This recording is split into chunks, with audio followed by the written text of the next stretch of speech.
Good afternoon. Thank you all for coming.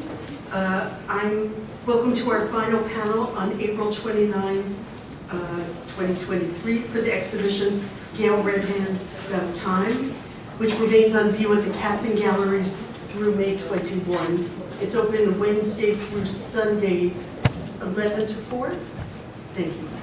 I'm Sally Stein, serving as moderator of this panel, as well as the others, and as well as guest curator. And I think the exhibition serves as an intro to artist and Emerita professor of photography, Gail Rebhan.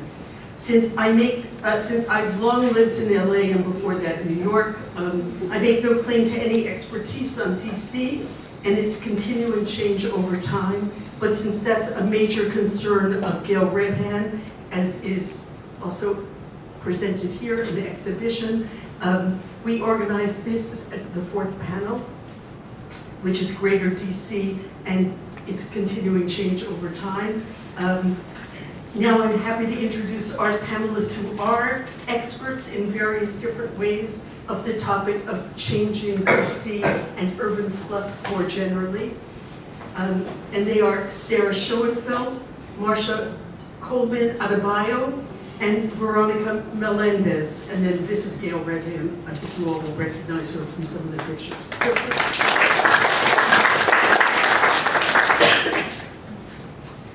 We're going to have probably 10-minute presentations, more or less, and then we're going to pretty much open it up for questions and general discussion. And then we want to leave a half an hour at the end before the gallery closes at 4 for you to revisit or visit for the first time the exhibition. I'm starting with Sarah Shoenfeld, an independent scholar and public historian in Washington, D.C., who I just learned is a native, born and bred here in Washington. Her work has addressed the history and evolution of D.C. neighborhoods, the city's racialized housing landscape and planning regime, the intersection of race and historic preservation, and the history of organizing for civil rights, Black power, and Black governance. She co-founded the digital public history project, Mapping Segregation in Washington, D.C., and urge you all to check this out, Mapping Segregation in Washington, D.C., which documents the historic extent of restrictive deed covenants in the district, along with many other mechanisms of segregation and racialized displacement. She is also on the leadership team of the DC Legacy Project, which is working to secure the future public use of 5 historically landmark public housing buildings at Barry Farm in Southeast DC for future cultural and educational activities. Sarah, please take it away. Thank you. Thanks so much for inviting me to be on this panel today, Gail.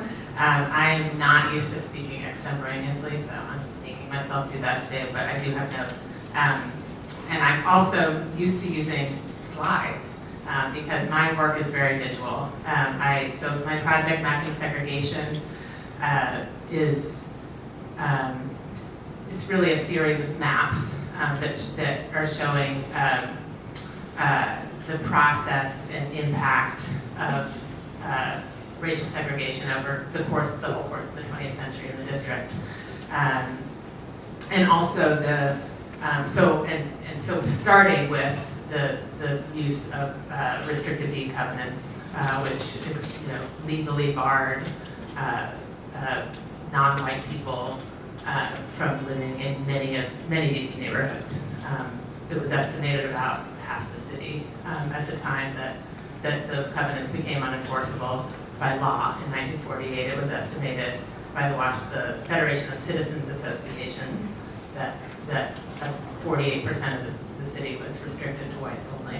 And this is not just west of Rock Creek Park, but these are neighborhoods like Petworth, Columbia Heights, Brightwood, all of these neighborhoods, especially north of Florida Avenue, in what was historically considered Washington County, were restricted, and the way they became entirely white was also the displacement of historic Black communities, and this happened as well, of course, all over Montgomery County and Northern Virginia, but also within the district itself, in places that were more outlying. So you have the push of Black residents toward the center of the city, to sort of the oldest and most dilapidated and sort of increasingly overcrowded housing, and then the pushing of those residents either to those that oldest housing or to areas that were very remote and like the least developed parts of the city, so the far northeast and southeast corners of the city. So I can't show you my maps today, but I would love for you at all to have a look at them online. And I guess to some extent, and I'm just going to show one example in Gail's work that kind of helps illustrate, it does illustrate the level of segregation in the city as of 1996 when she created this work. So this is Ward 3. This is Rock Creek Park sort of divides what you see in red, which is almost an entirely white population. And then east of the park at that time was, very, very, not, mostly Black, Hispanic, and a small Asian population. But so the city actually looks kind of different today, but not really over here. So a lot of white people have now pushed east, and Black people are actually continuing to be pushed further east. But this is, I would say, this part of the city looks kind of the same today, and that's because of a lot of, so not just because of racially restrictive deed covenants, but also the way the city was historically zoned. So zoning decisions, planning decisions, many of which sort of baked into place these deed covenants that started being used early in the 20th century by private developers before zoning existed.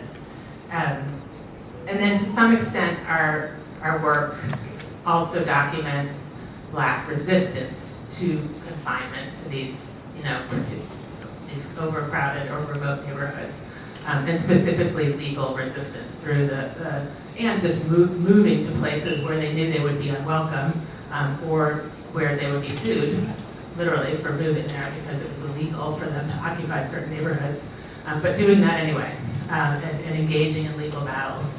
So that's something we've mapped too, that's sort of illustrative of how the courts then upheld certain racial lines, racial divides by upholding covenants over, of course, these legal cases started to arise as early as 1906 and continued all the way until 1948.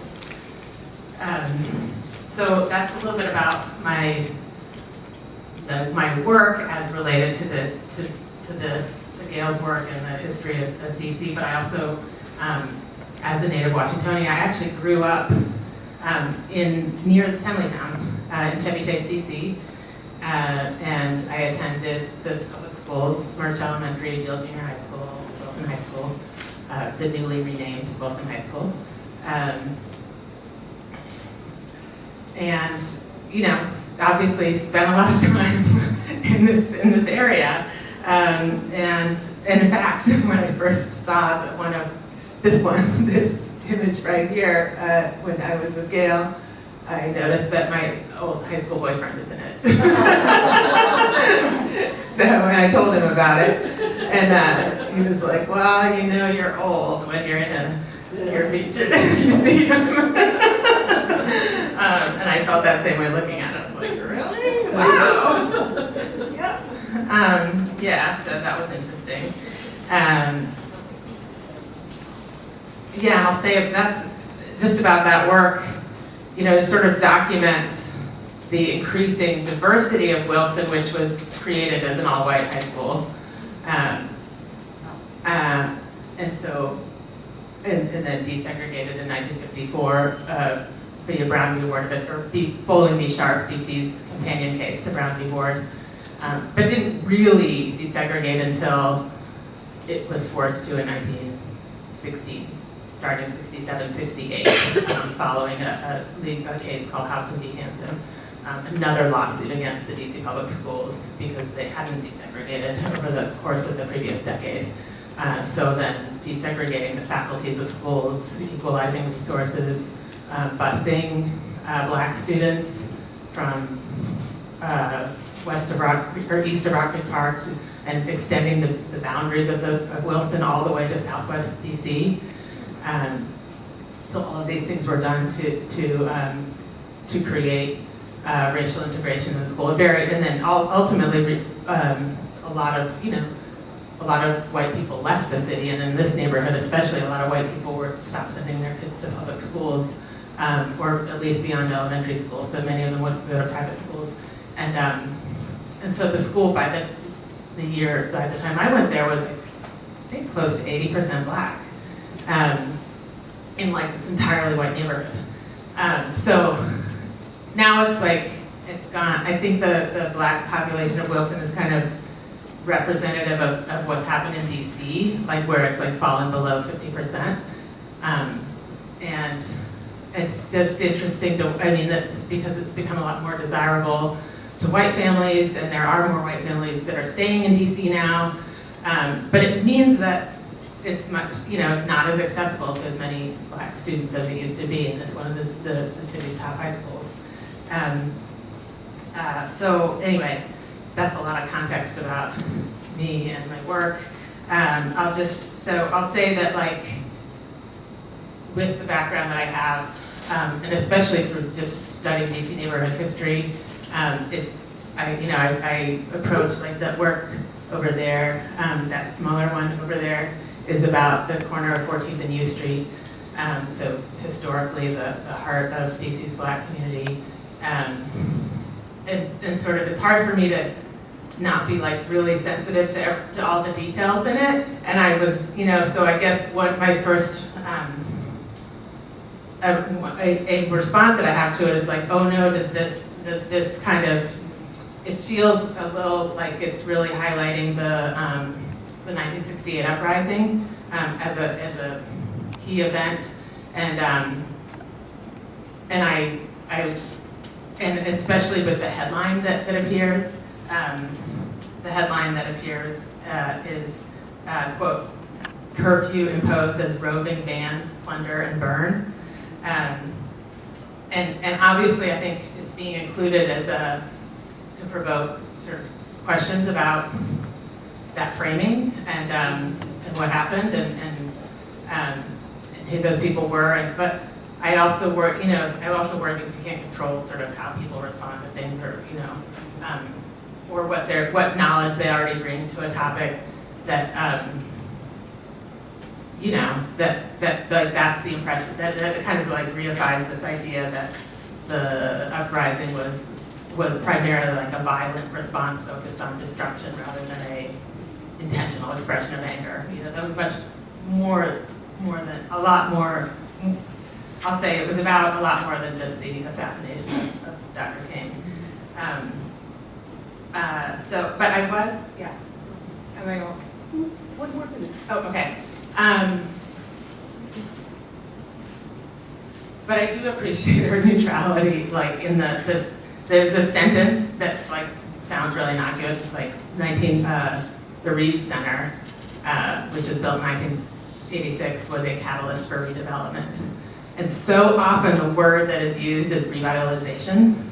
And I almost like saw that at first, and I was like, don't use that word. Like it's so innocuous because it's used so commonly, but it has this implication that there wasn't that the place lacked vitality before, that there weren't people that actually lived there.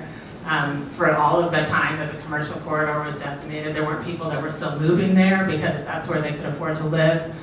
There was a lot of, there was a vital community that was there. So I appreciate that you didn't use that word, and that she did use the sort of more neutral, very deliberately, I think, word of redevelopment. The Reeves Center was a catalyst for redevelopment.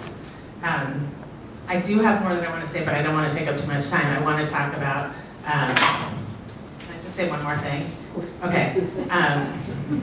One more thing that the work brings up for me, and it's specifically related to to I think what Dr. Adebayo is going to talk about, is the fact that when I walk to school every day along Chevy Chase Parkway, so between Connecticut Avenue and Reno Road, I only in recent years found out that I was walking over what had been a historic black cemetery that was, that was forced to shut down in 1911 for the construction of Chevy Chase Parkway. And those, the people that were buried there were supposed to be reinterred to a new burial ground along River Road. I don't know that there's clear evidence whether that happened. And so, yeah, it's just like that's part of the larger history about Reno and the decimation of the black community there that I knew nothing about. And I think so many people that have lived in this neighborhood and grown up in this neighborhood knew nothing about until really recently. So I appreciate that Gail's work.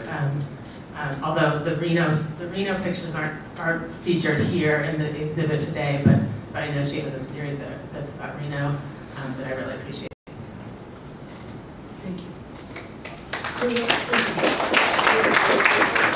The introduction of the use this time.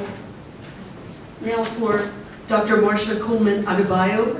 Originally from Detroit, she received her BA degree from Barnard College, Columbia University, and her doctorate from Massachusetts Institute of Technology, MIT.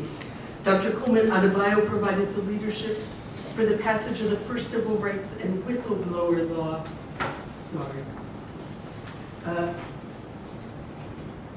In the start of the 21st century, in 2002, the notification of Federal Employees Anti-Discrimination and Retaliation Act, known as No Fear, a great acronym. She is the author of the Pulitzer-nominated book, No Fear, A Whistleblower's Triumph Over Corruption and Retaliation at the EPA. Time magazine has called her the Rosa Parks, of the 21st century for her bravery in the face of workplace violence and intimidation. Currently, Dr. Coleman Adebayo provides leadership to the Bethesda African Cemetery Coalition, or BACC. This organization is committed to ending, as Sarah already mentioned, the ongoing desecration of an historic, UNESCO-worthy African burial ground in one of the wealthiest communities in the US.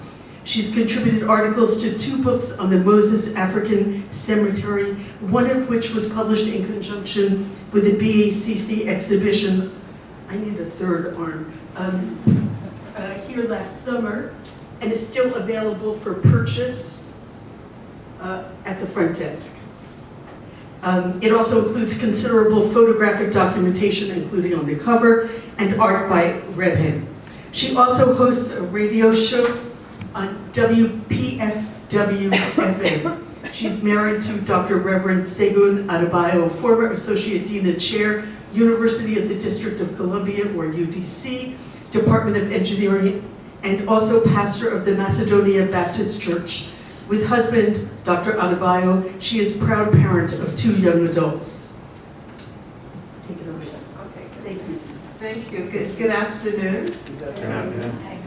First, please allow me to acknowledge the incredible commitment and passion of Gail Rebhan to social justice. The photographs that you'll see in the exhibit, which is sort of around the corner here. Please speak into the microphone. Oh, can you hear me now? Yes. Okay, the photographs that you will see sort of around the corner in the exhibit reflect the violence of the desecration of Moses African Cemetery. But what you will not see is that these photographs were taken under great duress and always the threat of violence in the background. There were days when I was absolutely terrified when Gail would go to the cemetery, and she went there almost every day by herself to take photographs. She would literally climb the fence between McDonald's and the cemetery, and she would aim her camera at the purveyors of the desecration, as well as the objects that were unearthed before her eyes.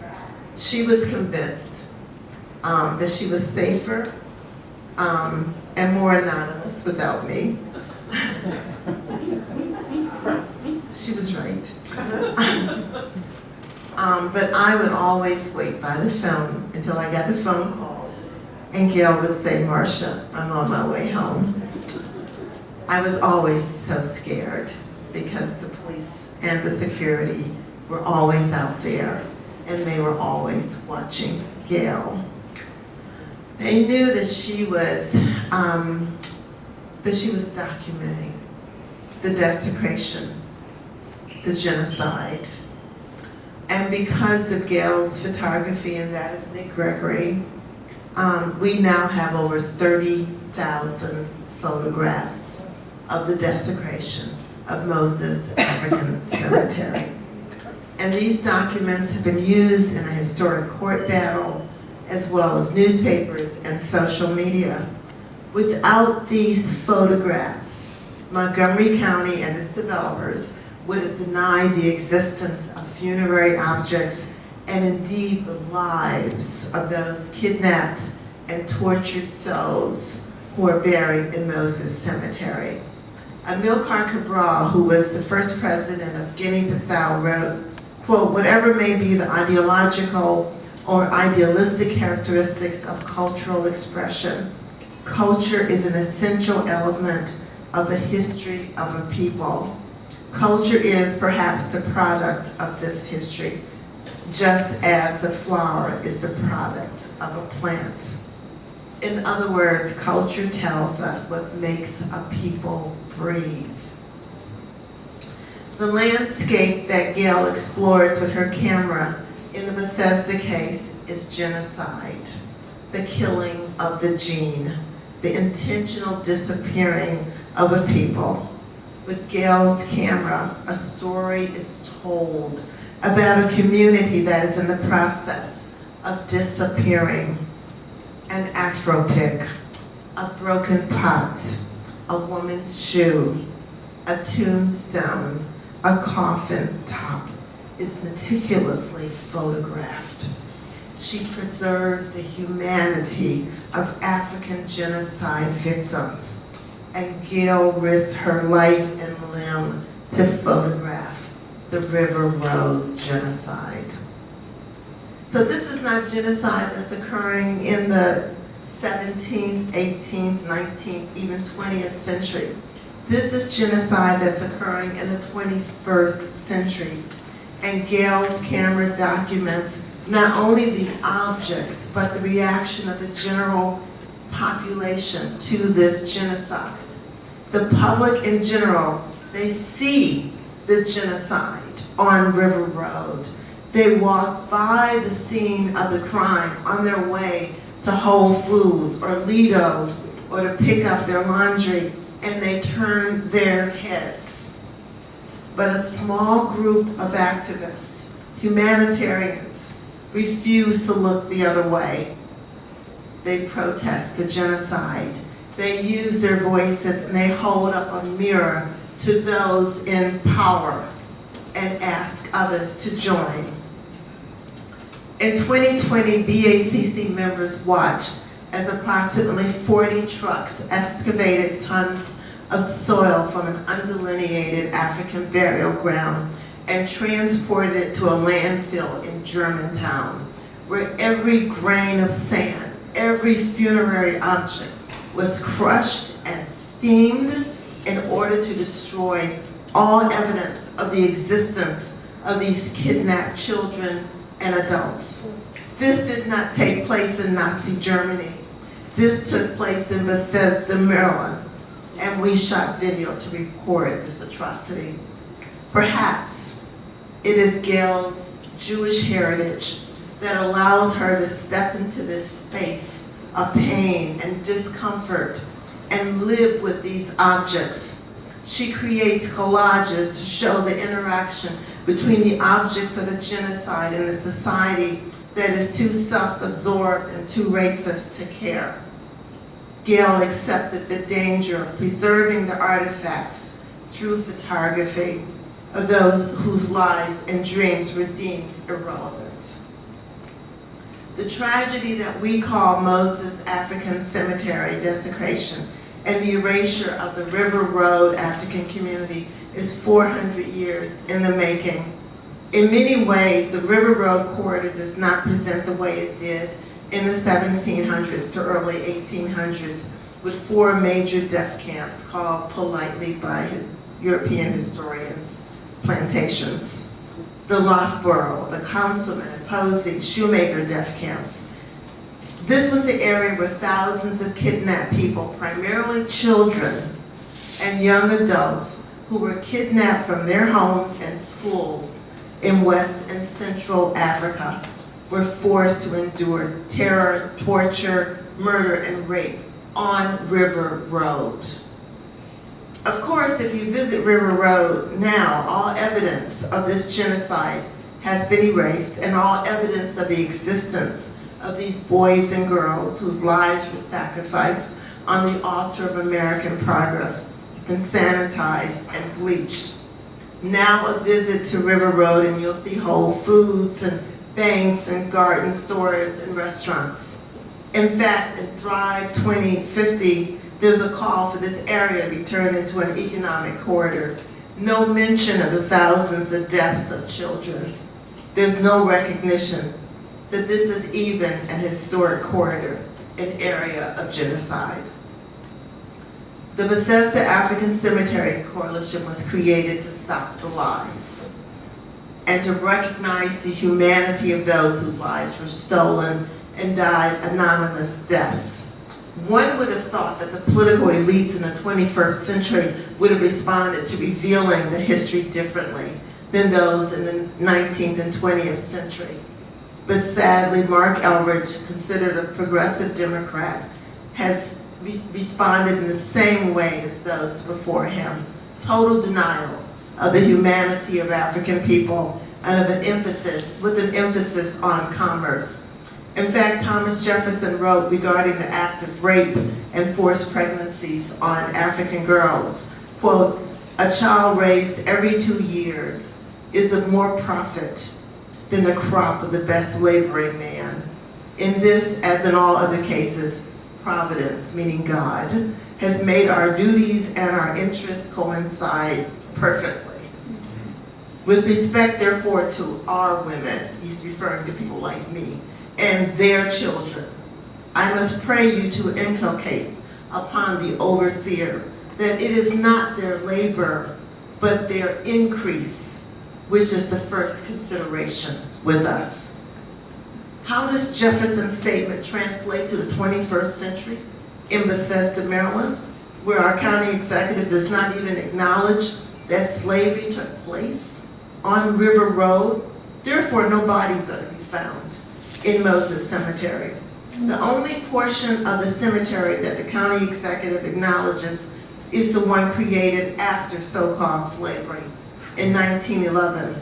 All the little girls and boys kidnapped from their families and forced to work on River Road just didn't exist. The Maryland Regional Parks and Planning Commission provided a permit to build a self-storage company on top of an undelineated African burial ground. Again, primarily composed of children. So a structure was necessitated that created this support for this kind of barbarism. A coalition of government and private businesses and a public that either remains silent, in the face of this kind of violence, or the public that sees their personal and financial or cultural interests served by this system. So the desecration of African burial grounds across the country is about genocide, and we have to be very clear about that. After emancipation, descendants of those buried in Moses Cemetery created a vibrant Black community. The community prided itself on being self-sufficient and trading with other Black communities in the area. They established the Macedonia Baptist Church, schools, businesses, agricultural enterprises, and worked in the quarry. In fact, transport was sent to River Road, enlisting laborers to build a bunker under the White House. the community raised funds to build a colored wing of the suburban hospital so that Black women did not have the chance to travel to Howard University's Freedman Hospital to give birth. This community was equivalent to Wall Street, to the Black Wall Street in Tulsa. But like Tulsa, its success was envied by the white community and forces of violence intervened. Politicians in collusion with private developers and the KKK around 1960 began a campaign called by Senator Francis Newlands, a devout segregationist, Scatter the Negroes. The KKK, under the protection and involvement of Montgomery County Police, would literally break into the homes of Black River Road residents like Harvey Matthews' family, pull out the father and beat him nearly to death in front of his family. This activity took place on the steps of Whole Foods, but no plaque or marker tells this story. The only remaining institution and symbol of this once thriving African community is Macedonia Baptist Church. During excavation, we watched burned wood being exposed, indicating possible burning of homes, a trademark of the KKK, but the wood was not preserved by the archaeologist hired by the developer. By 1965, every Black family had fled from the state-sponsored violence in the River Road community. This area does not contain a sign or a notice of a once thriving Black community, and the intergenerational wealth due to this community from the 19th all the way to the 21st century is not even on the table for discussion. Recently, the Housing Opportunities Commission attempted to sell a portion of Moses to a private developer. BACC filed a lawsuit to stop the sale, and we won. Go ahead, you can applaud. That was a big deal.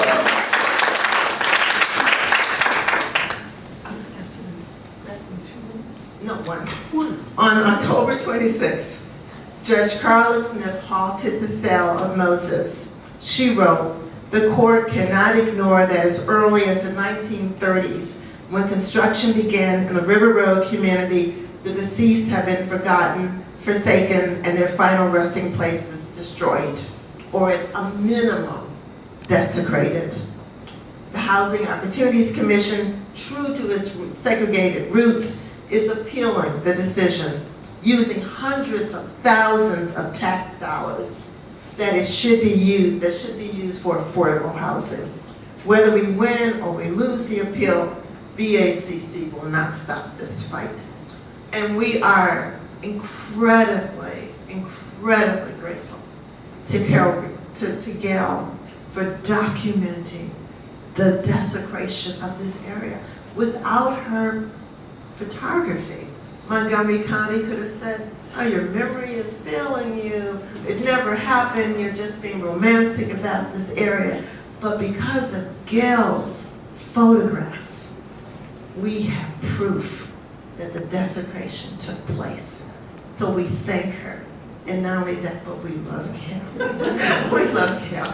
So thank you very much.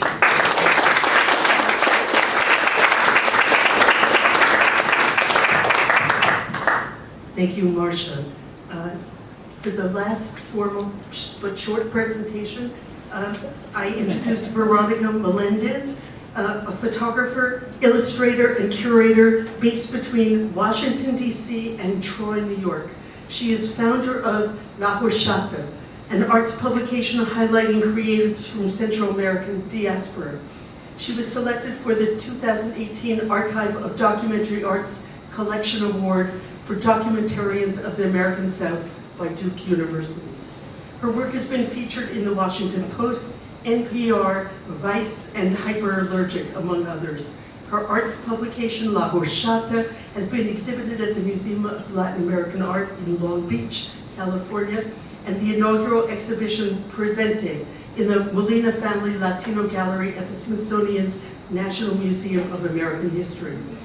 She received a BFA from the Corcoran College of Art and Design and MFA from the University of Hartford. She's currently the technical instructor of photography at Bennington College. Take it away. Thank you, Veronica. Thank you so much for having me. I really appreciate the invite. So yeah, my name is Veronica Melendez. I'm a visual artist, curator, and educator. I was born in DC in 1989, and I lived in and around DC up until 2021, so not up until very recently. And most of my artwork is informed by my upbringing as I like to call it, as a Central American Washingtonian. I think DC is a very special place, especially for Central American diaspora to grow up in. I didn't realize this until I started venturing away from DC, that what an amazing Central American community that we have here. DC is actually the largest population of Salvadorans, density-wise, in all of the US. Also something I didn't realize when I was living in DC as a younger person, my experience as a person from the Central American diaspora living in the East Coast in DC is wildly different than others that have experienced their diaspora experience in the West Coast. I've heard stories of being bullied for being Central American, them having to speak differently so no one finds out they're Salvadoran, and things like that. Stuff that I can't even ever imagine experiencing, having grown up in this area, where it just felt like everybody that was within my community was also Central American. And I just find it really interesting looking at your work, and especially these pieces about DC, because I just feel like my family's history and my own history sort of exists in like a parallel universe, sort of adjacent to a lot of these stories, almost as if we were existing on a different, like a multiverse. And yeah, I just find it really, really interesting. And I wanted to speak a bit about my parents' story, because that's sort of how I came to be here as a first generation, born and raised in the US. And it's sort of like my origin story to DC. So my parents migrated to DC in the 80s, both escaping civil war. My mother's from Guatemala, my dad's from El Salvador. And they actually met here in DC, not too far from here on Porter in Connecticut. They were waiting for a bus to take them to this an English learning school called Carlos Rosario. And it's actually pretty well known. It still exists today, I believe. And it's really interesting. A lot of people that are my age, who are also Central American diaspora folk, a lot of their parents have also met at this school. It's like this kind of funny story where you meet someone around my age and they'll be like, hey, where's your parents? You know, they met in DC, they met at that school. And so they met at a bus stop on their way to that school. And they both lived in Cleveland Park at the time. And I remember growing up learning about how they lived in Cleveland Park, and it just seemed so wild to me, because what I know of Cleveland Park is that it's a very predominantly white and wealthy area, and I couldn't imagine it being this sort of vibrant migrant community, bustling with music and stores, and I just couldn't imagine it being that way. But they all lived there. They all ended up there. Both of their separate families ended up in the same sort of apartment building on Cleveland Park, off of Connecticut. And out of all my aunts and uncles that sort of went through the same apartment building, only one of them ended up buying into the co-op that the apartment became, and she still lives there now. But she actually came to DC, I believe, in the 70s, so she was one that came way before my parents. But I just have heard a lot of stories about how back then they didn't have any sort of resources to navigate the real estate, how to buy real estate, or how that even functioned. And most of the apartments they were living in were sort of handed down to them. Like somebody knew someone who lived there, and then someone else came, and then they took over that lease, and it just continued that way. And so unfortunately, they never were able to buy property in that area, although that would have been amazing. So they eventually got married and left DC in 1992.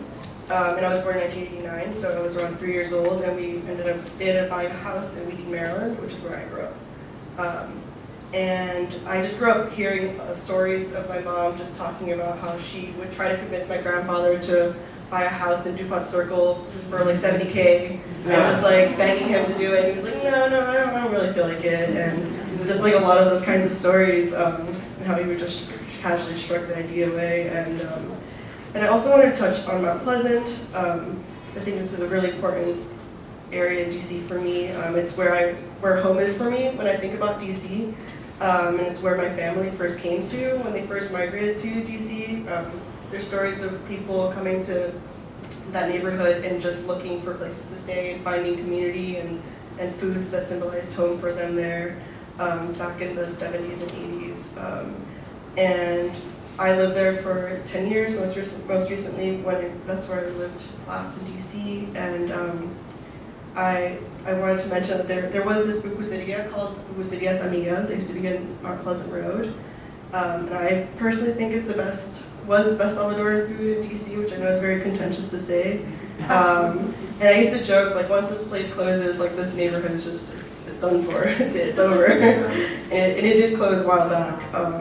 And just in Mount Pleasant, you know, like that area, currently, like, rooms and group houses there, a room goes for over $1,000, which is out of control. And I also heard that the DC government wanted to name the neighborhood Little El Salvador, which I thought was ironic because most of those multi-million-dollar homes are owned by wealthy white people. And also it's just an erasure of all the other communities that have existed before the Salvadorans came too. It just seemed like a way to give this neighborhood this like snazzy little tagline so it could just get gentrified even more.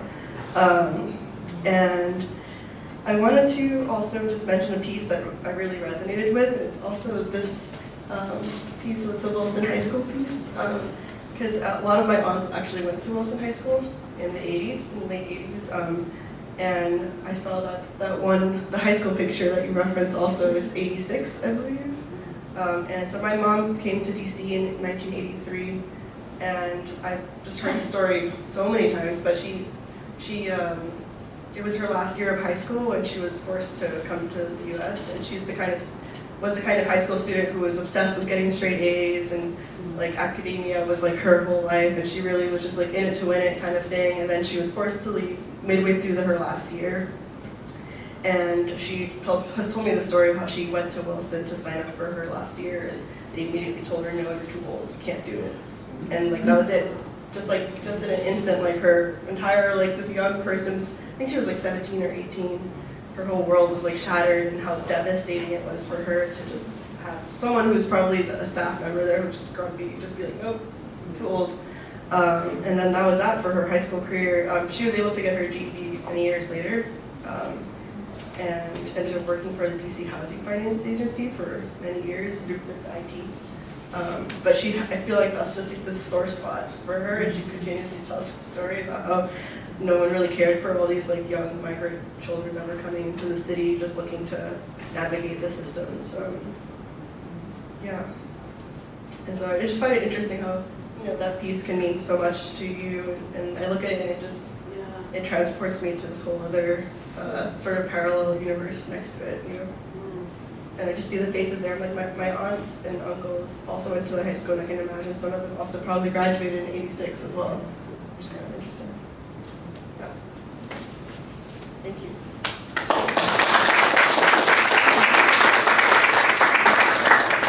Thanks to all three of you, and I wanted to give all of you a chance to speak to or ask a question of each other, starting with Gail. Well, one thing I'm really struck by in what you're talking about is that my parents also met learning English at night school, which they always talked about that they met. And also, my father was fortunately left Germany in late 1938, and he had always been an excellent student. But he never finished high school, because when he came to this country, he started working right away. And I don't know if there's a story, like what you said. He didn't know any English when he came to this country. He had an older brother who also probably graduated from high school in Germany. And a younger brother who did go and graduated from high school in the United States, who also didn't know any English, and who, amazingly, he went to high school just for a couple of years in the United States, but he was the valedictorian at that high school, which is like amazing. So I'm really struck by these parallels, actually. That's really interesting. Is your mic on? It was not on, sorry. Still not. Try tapping it on the It's got a red light. Oops. Maybe it's not a bad one. Coleman has a green light. Anyway, I think I should repeat what I just said. We heard it in the back. Good. And for the three of you, do you want to, sorry, do you want to ask questions of each other or speak to something you heard from each other before we open it up?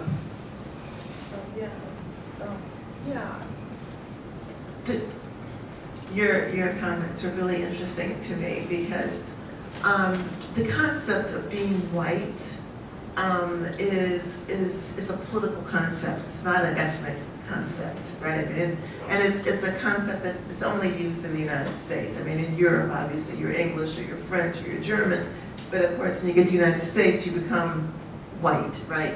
So the covenant tend to be very specific initially about what is a white person, and they also excluded a lot of people that we have now come to understand or call white. I was wondering if you could sort of delineate who is white and who's not white, who's in, who's not in, and how that concept has changed over the years. Yeah, that's a great question. And when I stated what the covenant said, I used the term non-white because they did list, and sometimes they did use the term non-white, and that wasn't necessarily defined.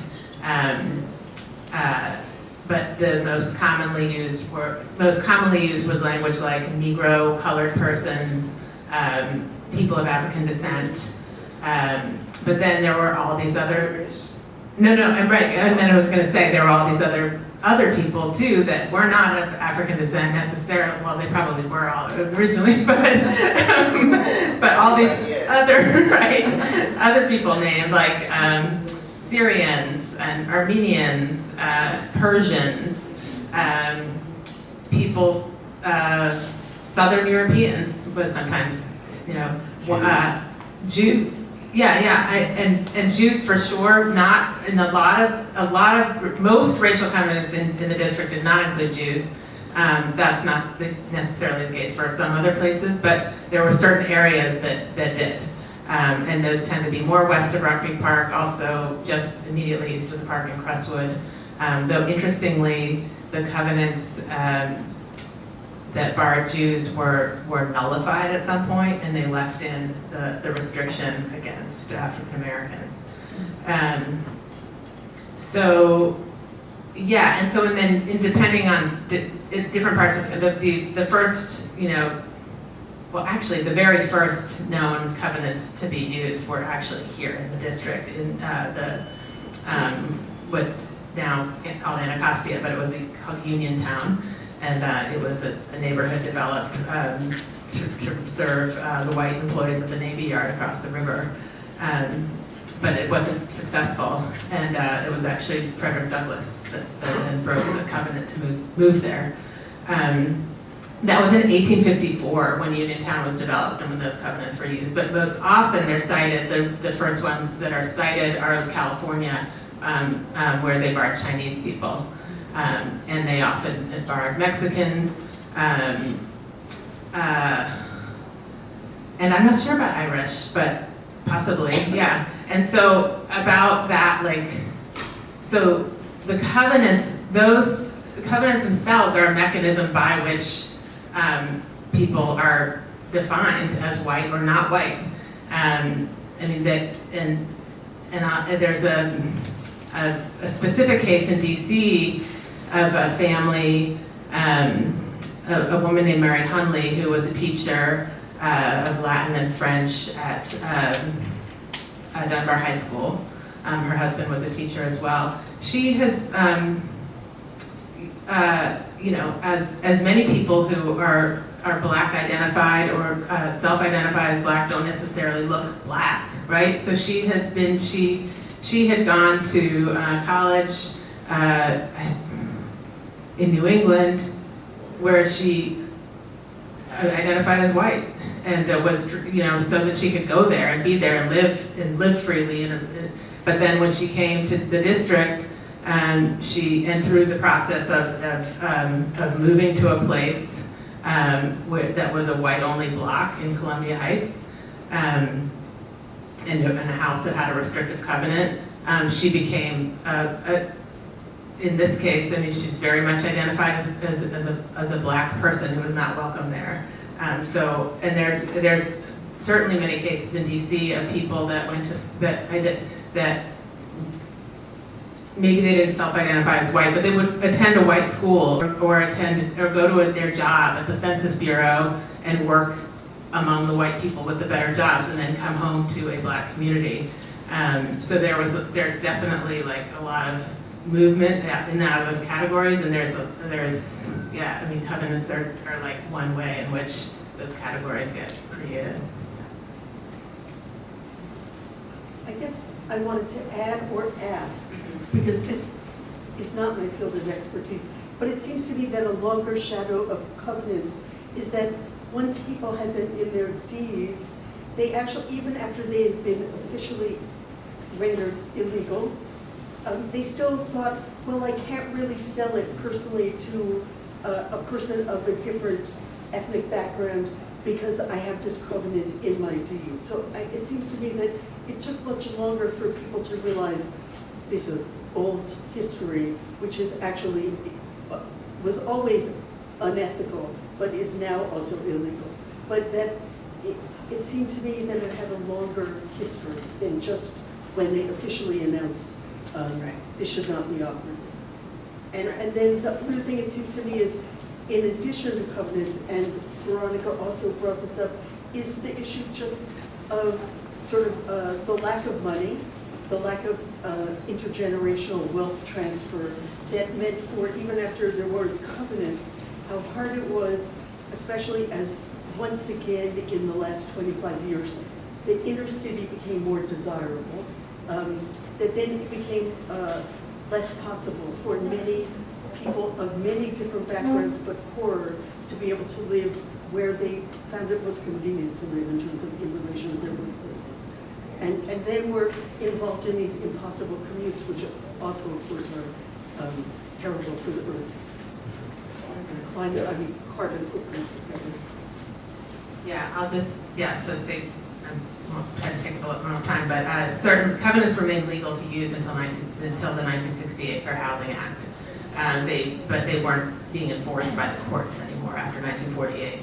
But they also defined who lived in neighborhoods, and so did other things like zoning, where only detached housing could be built in certain areas, no apartments could be built, no row houses could be built in certain areas.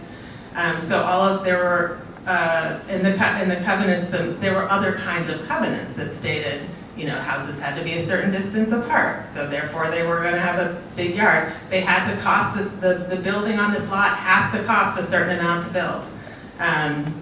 So it's going to have to be a nice house. It's going to be expensive to buy. So there were certainly other ways in which neighborhoods were shaped to be economically exclusive, even after they became available for other people to move into, that had been barred previously. And certainly this, certainly once those barriers, those legal barriers are removed in 1968, that doesn't end discrimination, that doesn't end redlining by banks and insurance companies, and that doesn't do anything for the lack of intergenerational wealth that would have been gained via the ownership of real estate, which is the primary means of wealth building in this country. I think, can you hear me, no? Now, can you hear me now? Yeah. I think that we should open it up and invite all of you to consider questions and comments you may want to have, both of work in the exhibition and of the topics brought up by all three speakers, whom I thank greatly. Yes.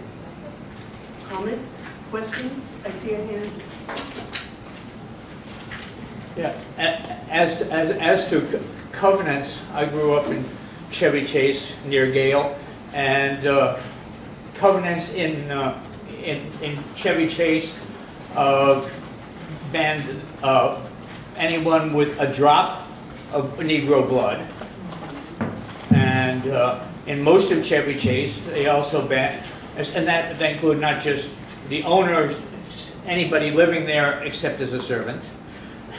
And they also, in most of Chevy Chase, they banned Jews from living there.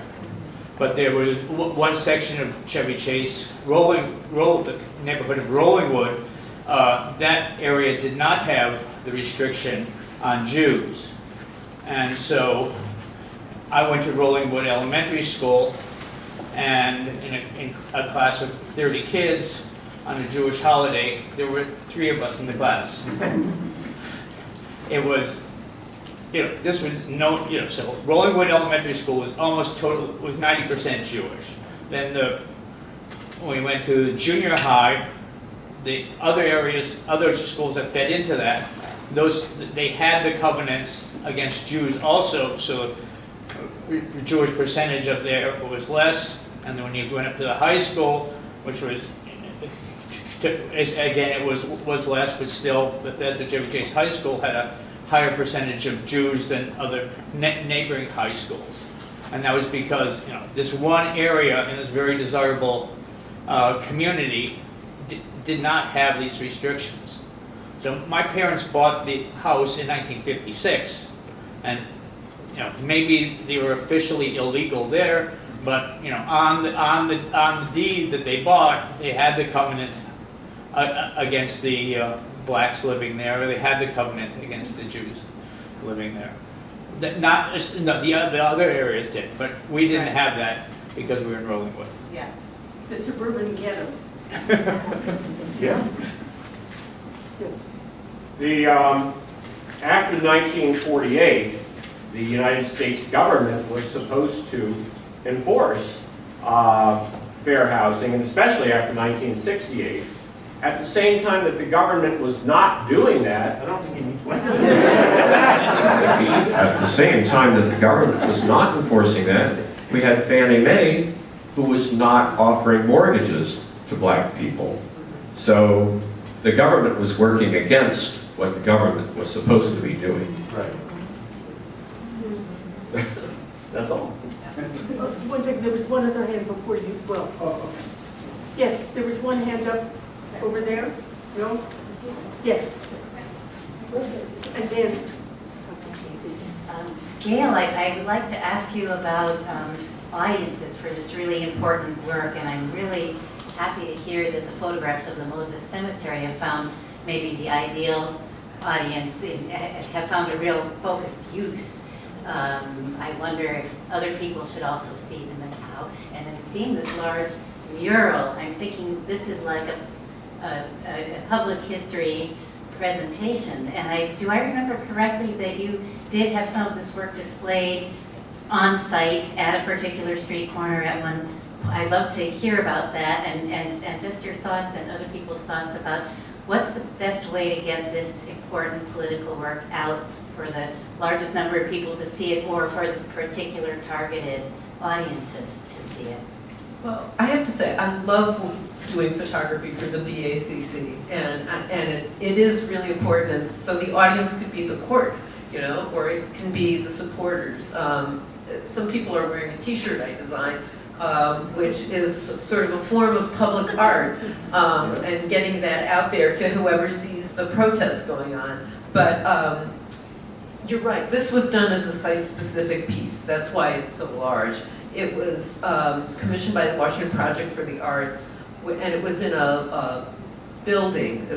They called it the Lobby Project. It was a building in what's now called the NOMA area of DC, which is an area that had been an industrial neighborhood, and then was one of the earlier sort of gentrifying neighborhoods in DC. And so I love putting it as public art. I love putting it in the exact location where it is. And one of the major tenants in this building at the time was the DC Public Schools central office. So all those people who who worked there would go by and they could see the whole history of the neighborhood. And the opening that we had for this was really great because it was an ice cream factory. So instead of serving wine and cheese, we served ice cream. And there was a sign on the sidewalk saying free ice cream. So lots of people from the neighborhood came in and looked at it, and I really liked that. So people who lived in the neighborhood or were just passing by would learn about the history of their neighborhood. And I think that's the ideal way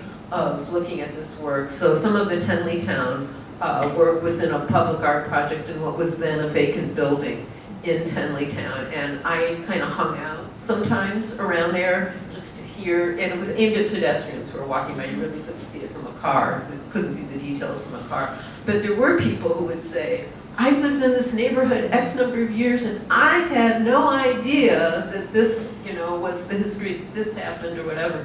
And that's what, so I really like it when it can be in that context. I mean, I obviously like it in a gallery context as well. And I was very surprised that the first time I exhibited this work, which was at AU and had the public art project, and then was also here at the Katzen, is that people would read the whole articles. I thought people were just going to read the headlines, but people were standing in front of each piece, reading the whole articles. Really learning the history, and then making analogies to if they were from some other city or some other place, and really making those connections. Now, Dr. Adebayo. Yeah, let me stand in front so you can see some of the artwork.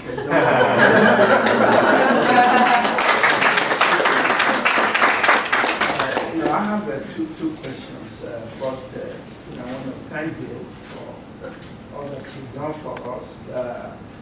But my first question to you is that, while other people are shying away from, helping us to preserve and protect, heritage on River Road, what, drew you to us? What made you, risk, like my wife said, even your names and maybe life, and maybe even your reputation to be, part of what BSCC stood for, that we're not particularly liked. We are told that we are difficult, that we are trying to protect our ancestral burial ground, and I'm glad we are difficult. But that's my first question. My other question is probably to the audience. You might hear my accent, I'm not from Birmingham, Alabama. I'm from West Africa, from Nigeria. When white folks come to our country, we open our doors, we embrace them, we love them, we give them stuff. What is the base of the hatred, for my people in this culture? I don't, even churches, when you go back to history, they describe us as, without souls. We don't have souls. When they knew very well in the 3rd and 4th centuries, Europeans used to come to Africa to study in our universities. And yet, at some point in their history, we say we're less than human. In fact, at some point, 1/3 of human beings or whatever. So it's always amazed me as a minister of the gospel that even churches, will look at us that we're not human and that we don't have souls. And I'm still, wondering what is the basis of this just, deep hatred, and it's still going on. And I think if you forgive me, I think it will go on until my, God, returns to take us back home.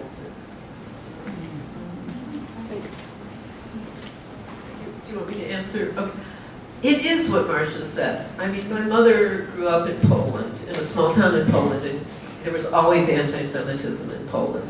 And she came here when she was 16, and then she visited Poland for the first time after Solidarność, after Poland started becoming more Western-oriented. And she went to her small town, and the cemetery, the Jewish cemetery in her small town, had been completely desecrated. And the tombstones in the cemetery were used during World War II to line swimming pools. It has since been somewhat restored. They have no idea where the tombstones go. So they put a fence with all made out of the tombstones. But to me, what's happening in Moses Cemetery is exactly the same. And so it strikes me as being very personal, and it's exactly the same. And I think to part of what Reverend Sagan said is that once the Jews in Poland were always viewed as not Polish. My mother never considered herself Polish, she considered herself Jewish. They didn't speak Polish at home, they spoke Yiddish at home. And once you start viewing some group of people as other and as not quite human, not exactly human, you can do anything to them. And so that's the history of the United States. And so, The history of the world. yeah. And I think one reason why BACC is so controversial is because it's current desecration. It's not something in the past. When I started doing the project, and I didn't know the history of Tenleytown and that there had been this vibrant black community in Reno City, I didn't know that until I started looking into it. And I do remember when we did the public art project, that Jack Rasmussen actually said, well, this is sort of controversial, but I don't think people will get too upset because it happened a long time ago. And I mean, I think that, I mean, he's a big supporter of the ACC, and I think he is, wouldn't have said that now. I think he's much more supportive of all these things now. But I think that the fact that it's current desecration, there's a lot of stuff in Montgomery County of preserving black history and preserving black cemeteries, but it's all stuff in the past. And the fact that this is currently going on now, in 2023, people don't like to face that.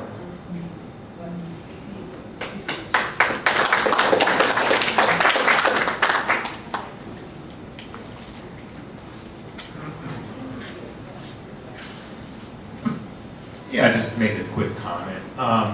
Josh Silver, I live in Bethesda, about a mile and a half from the Moses African Cemetery. And I I bought a house in, I grew up in Bethesda. And by the way, talking about cultural appropriation and genocide, Native Americans. I grew up on a road called Mohican Road. As a little boy, I was a fan of the Washington football team that had a different name, and I was involved in trying to change that name. But also, the local history in Merrimack Park is that River Road was a dividing line between whites and non-whites. And when you go in one direction, I think it's north. I'm not sure about my cardinal directions here, but I think it's north. If you go north of River Road, it's the Kenwood Park, it's the Kenwood neighborhood. And they had racial covenants against African Americans and Jews. And I think even after, Sarah's comments about the racial covenants, I didn't realize you could still kind of enforce them privately after 1948. I thought they were just illegal, but I guess you could still. Anyway, but the other thing that happened is there's a Kenwood Country Club that wouldn't allow Jews after 1948. So I think when you kind of get the sense that the neighborhood doesn't really want you, you don't live there. So a lot of Jews lived on the other side of River Road. The neighborhood that I bought my house in was called Hanukkah Heights. And very similar to the gentleman that talked about the Rollingwood neighborhood. So this is just all over America. It's not just, I was recently talking to my wife because this was going on, there was a similar story in Kansas City about an African-American football player that was trying to live in a white neighborhood. And this happened to Bill Russell when he was trying to live in a white neighborhood in Boston. He was the star of the Celtics in the 1960s. And you go across America, how many high schools have the racist Native American name? You can think of, the R-Skins name, the name of a former football team. So this is just everywhere. And, there's really no good answer to Reverend Shagun's question. But I think the hatred comes from systems of power that starting with slavery and then Jim Crow, how do you keep a population oppressed and living for subsistence wages and serving you, is you think of them a little less as human. You keep Jews as accountants. You don't have them as the head of the corporations. Why? They're smart, but don't trust them to be the head of your company. That type of thing. So I think it's systems of oppression. And I think hopefully one way we overcome the hate is by living with each other and struggling with each other is what we're doing now with BACC. And a little, I'm not sure I'm a very religious person, but I am religious in the sense that, all of us are created sacredly in God's image, right? So we're all precious. And I think that is a concept that is very, very dear to my heart. So anyway, it's kind of more of a comment than a question. But so anyway.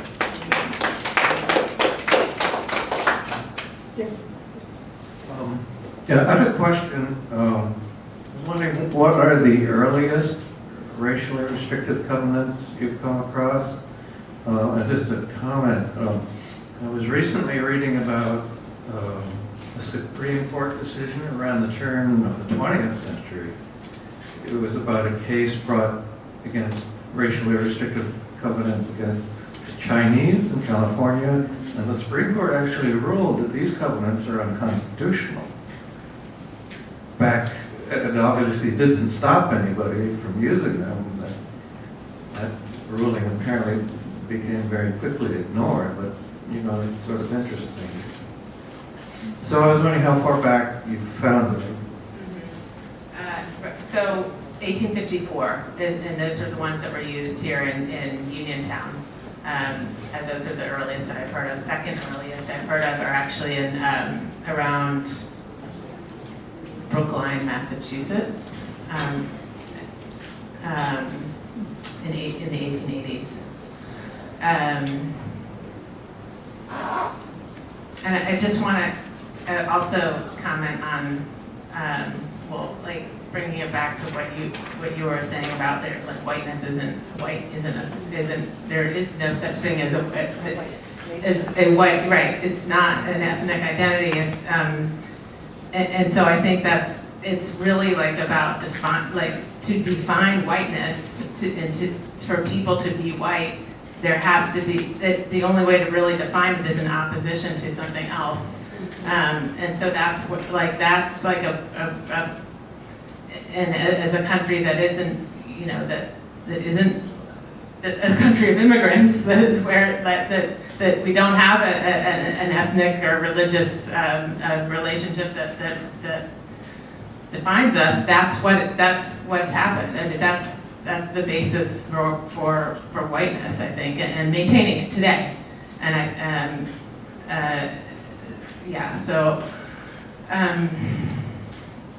I'll stop there. I have a comment about naming too, but I won't. I'll let you guys have it about the little El Salvador. Oh no, I want to hear that first second. Okay. Well, I just want to say that's something that I really noticed too, is in the displacement of people in the district, and it's and especially Black residents. There's been a lot of naming of stuff, for historic Black figures, in place of the actual people being there anymore. But also in something that Gail's work led me to, was a reference to this person that a former DC commissioner who was, asking for the Reno community to be demolished. He wrote a letter to Congress calling it a blight upon the district, and that commissioner was a man named Cuna Rudolph, and lo and behold, that's the name of the school across the street from me. It's wow, okay, so that school's named for that guy. And then another person that was involved in that was a judge who I guess also, responsible for ruling that it could be, this community could be demolished. A judge named E. Barrett Prettyman, for whom a downtown courthouse is named. And he came up for me before because he also was the person that wanted to keep the courthouse segregated historically. So there's so many names around. So it's not just about not knowing the history, but actually we're actually honoring these people that Yeah, I don't. I was just, what you're talking about, we can't even, or some, keep the name of the Prettyman Courthouse and put up next to it a Gail Rebhan mural that tells us exactly how it came to be. I mean, because it's all our history, and that's what's so impressive about the mural, is that everybody has a place here. And I was in Edinburgh, Scotland, over the winter time, and they don't have black people in Edinburgh in the 18th century, when the 18th century industrialists were funding plantations here in North America. So what they've done now is, where there's a big statue of James Watt, the scientist, right next to it is a big plaque describing where the money came from that sent him to school, and how he almost, anyway, so that it becomes part of our history. And I just think when history belongs to everybody, or when everyone can see how they fit in, it's very powerful. So, that was a comment. Thank you. Of course, so much of what we've been talking about today is based on racial animosity and animus, but I think a lot is also the powerful exerting power over the powerless when it suits their financial interests. So I grew up in Los Angeles, and in my teenage years, I spent much of my time in Dodger Stadium watching the Dodgers. At the time, I didn't really know the history of how the Dodgers happened to be playing where they were.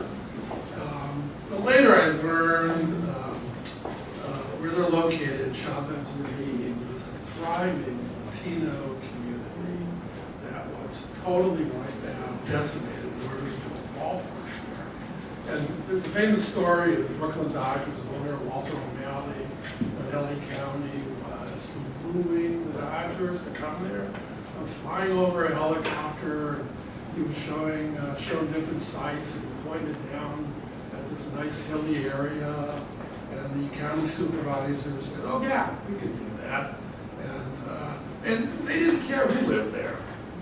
It was Latino, it could have been anything. Just like another section of Los Angeles, when the Bunker Hill area, that was mostly a white area with some beautiful houses, wiped out. They built the music center there for other people's entertainment. So I think it's just, some of this at least, is just the powerful exerting power when they can, and at the expense of whoever happens to be there because they're powerless. I want to interject for a second that I think the Chavez Ravine, the destruction of the old Chavez Ravine story is more complicated, because between the removal of an old Latino community and the start of the Dodgers stadium there, there had been a promise by Frank Wilkins. I mean, he was representing a immediately post-war progressive Democratic coalition. There's going to be integrated city-sponsored low-income housing here. And that's how they got people to agree to leave, because they were living in substandard housing, but they were promised that they would be able to have first dibs on housing in the new construction, in the new buildings there. And then politics changed, and people said, we don't want integrated housing. We want to keep this racially stratified and segregated, and nothing happened. So an entire community had agreed to leave, or had been sometimes cajoled into leaving, but with a certain promise that they had first dibs to return, and then the whole plan was wiped out. To reinforce the point.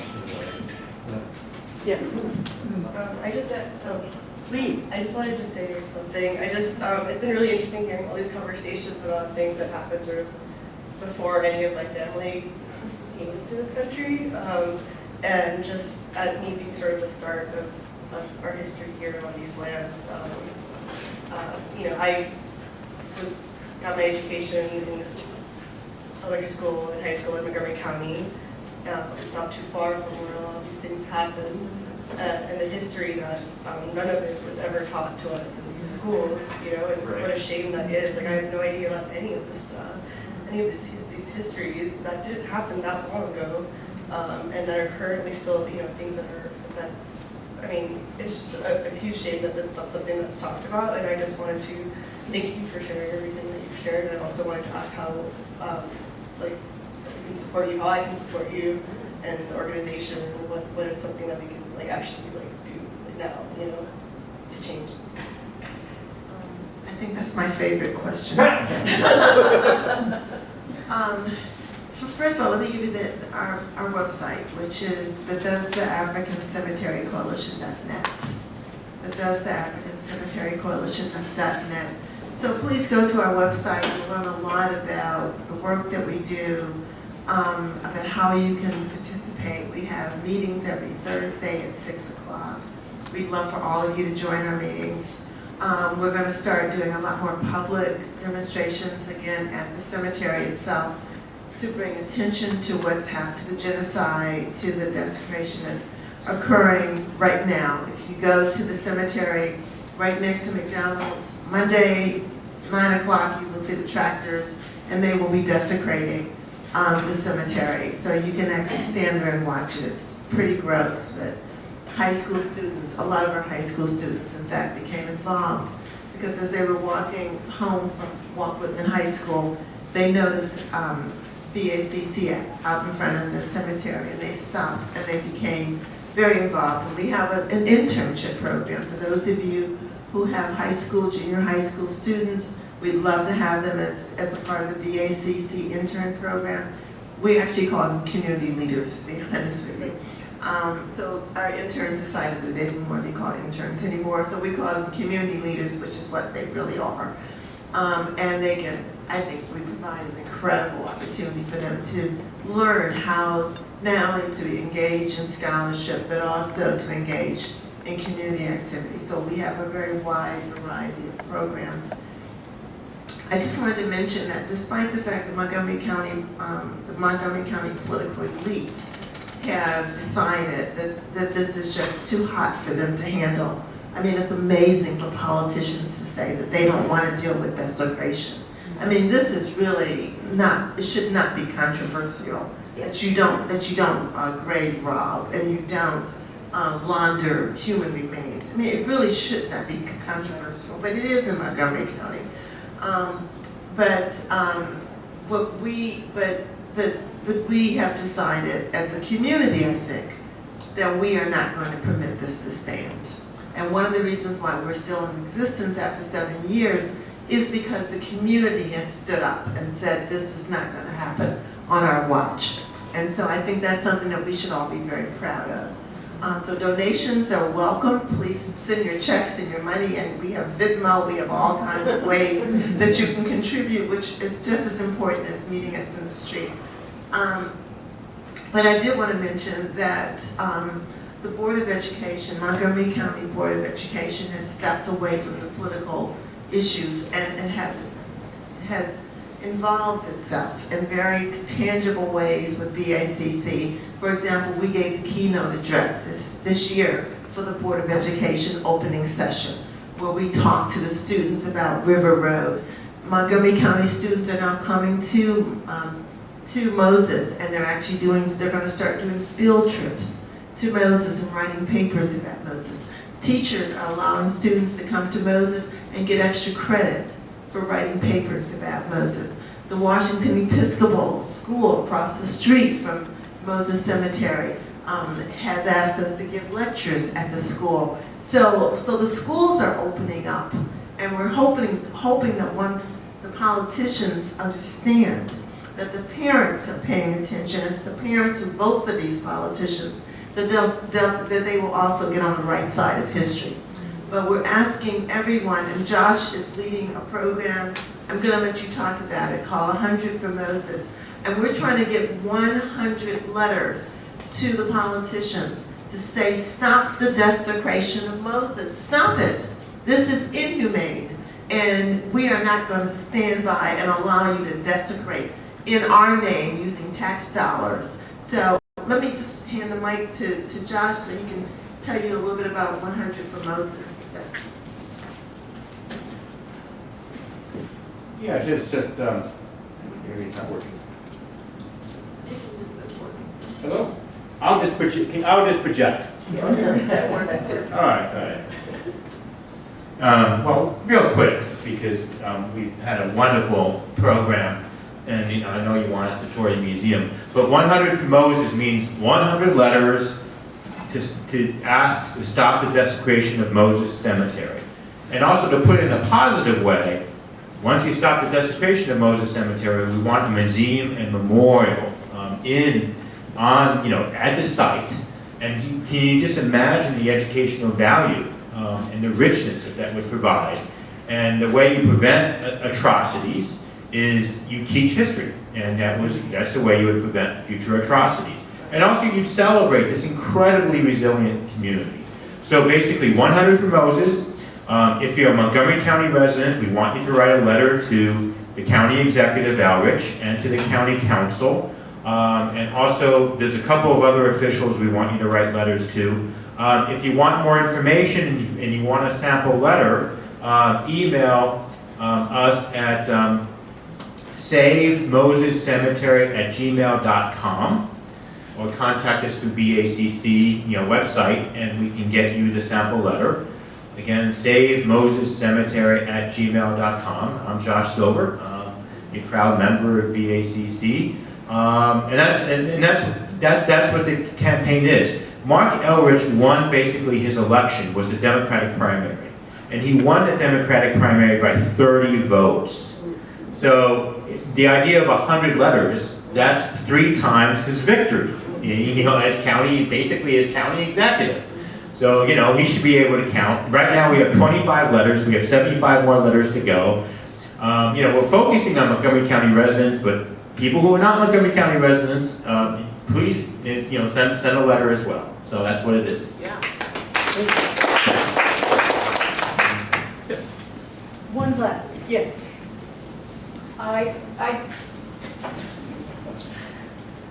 Thank you. I am so moved by everything I've heard. There's a photograph of Gail's of Macedonia Baptist Church with this massive high-rise towering beyond it. It's right on River Road.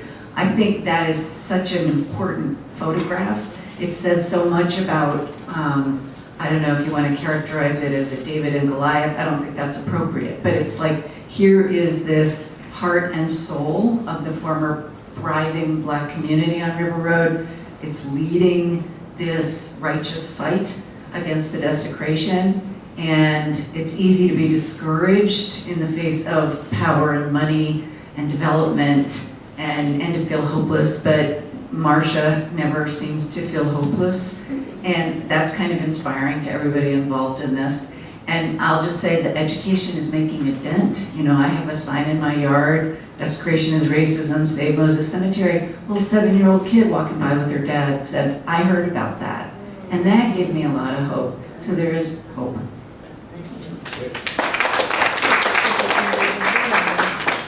Thanks for that last comment, which actually resonated with an earlier comment over here from Mark, which is about the picture itself exemplifying these power relations between this looming condo tower and the small but really determined church that continues now. I want to thank all of you for being here, for all of the comments, for all of the information. I certainly want to thank the 3 panelists. And finally, I want to thank Gail Rebhan for